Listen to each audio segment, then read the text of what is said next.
Hey, welcome to World Code Updates. Please subscribe to my channel and press the bell icon for more updates. On the morning of November 11, 2025, the city of Manila awoke to a headline that seemed to echo from every corner, dominating every screen, every device, and every conversation. The city's pulse quickened as the news flashed across digital billboards, television broadcasts, and social media feeds, instantly capturing the attention of millions. The headline was stark and urgent: Navy eyes foreign warships for mine defense. It was a message that cut through the usual noise, hinting at a new era for the Philippine Navy and the nation's maritime security. Within hours, the story exploded across social media platforms, igniting passionate debate in bustling cafes, crowded jeepneys, and the highest halls of government. Everyone, from students to senators, seemed to have an opinion, and speculation ran wild about what this could mean for the country's future. For the first time in decades, the Philippine Navy was poised to confront the silent, invisible threat of naval mines, an issue that had long been overlooked, but now demanded urgent attention as regional tensions simmered. This wasn't just about acquiring new ships or upgrading old equipment. It was a signal of a major shift in maritime strategy, a bold move to modernize the fleet and protect the nation's vital sea lanes. The stakes were higher than ever, and the world was watching. The question on everyone's mind was clear: which nation would the Philippines choose as its partner in this critical endeavor? Canada, with its advanced technology and long-standing ties, or Japan, with its regional influence and shared security interests?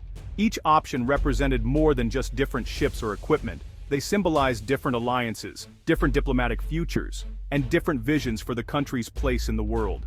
The decision would shape not only the Navy, but the nation's foreign policy for years to come. Inside the Department of National Defense, a sense of urgency filled the air. Top officials pored over technical specifications, weighed the pros and cons of each offer, and debated the diplomatic consequences of every possible choice. The pressure was immense, and the stakes could not have been higher. This decision was about far more than hardware or contracts. It was about reclaiming a lost capability, restoring confidence in the nation's defenses, and redefining what national security meant in a rapidly changing world. For ordinary Filipinos, the news brought a complex mix of pride and anxiety. There was hope in the promise of a stronger, more capable Navy, but also a sobering reminder of the threats that loomed just beyond the horizon.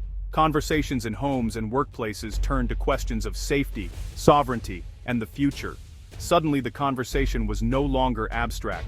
It was about specific ships, specific partners, and the very real possibility of conflict or cooperation. The choices made now would echo for generations.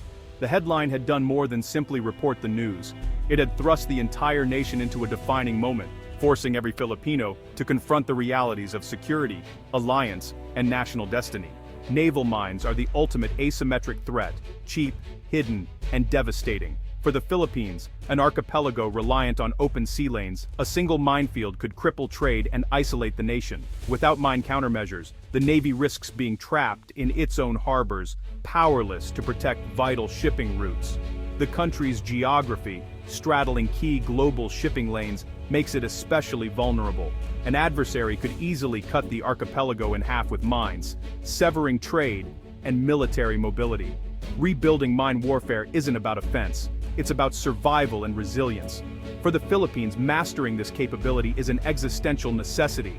The stakes are nothing less than national survival in a turbulent region. Decades ago, the Philippine Navy operated a small but proud fleet of US-built minesweepers, vessels like the RPS Rizal and RPS Negros Occidental. These ships, once state-of-the-art, were the backbone of the country's efforts to keep its waters safe and navigable. These ships, though aging and increasingly outdated, played a crucial role in keeping vital sea lanes open for trade and travel. Their presence deterred threats and reassured coastal communities that the Navy was always on watch. On board, generations of sailors learned the demanding art of mine warfare: how to detect, disarm, and safely remove deadly underwater threats. The experience and discipline gained on these ships shaped the Navy's core for decades, but by the 1970s, the cost of maintaining these aging vessels soared. Spare parts became scarce, and the ships themselves began to show their age, with rust and wear taking their toll. Eventually, the old ships were retired one by one, with no modern replacements to take their place. As the fleet dwindled, so too did the expertise of the crews who once manned them.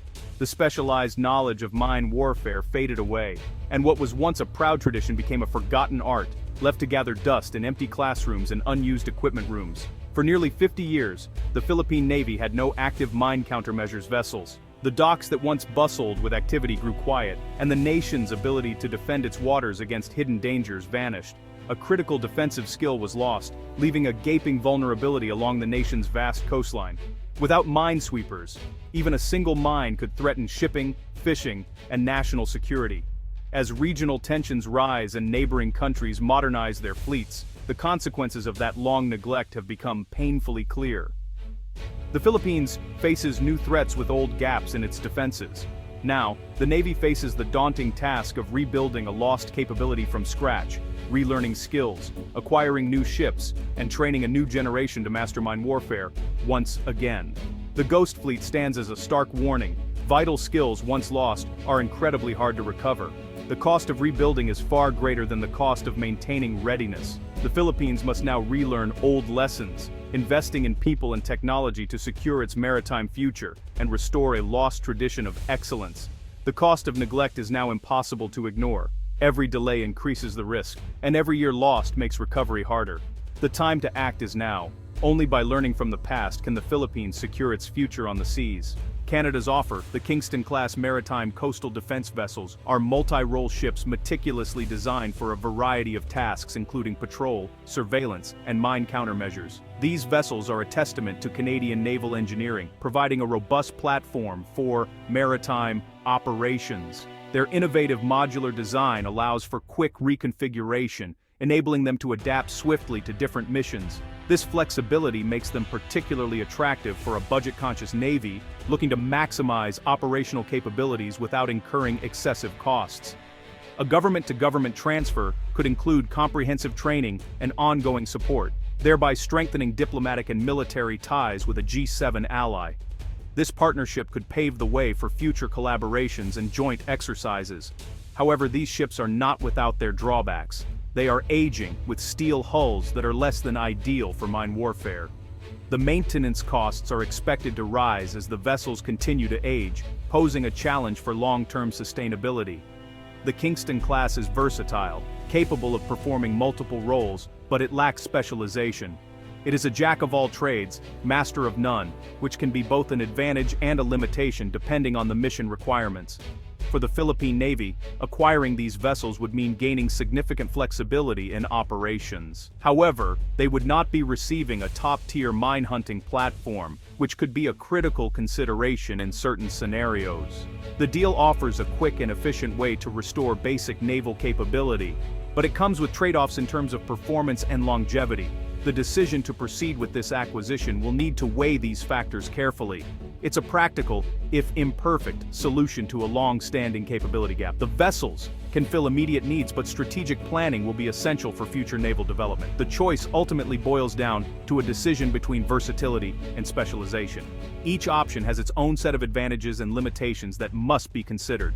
The decision made today will shape the Navy's operational capabilities and strategic direction for years to come, influencing not just immediate needs, but also long-term maritime security objectives. Japan's alternative, the Sugashima class, purpose-built mine warfare vessels with wooden hulls to minimize magnetic signatures. These ships are true mine hunters, equipped with advanced sonar and remotely operated vehicles.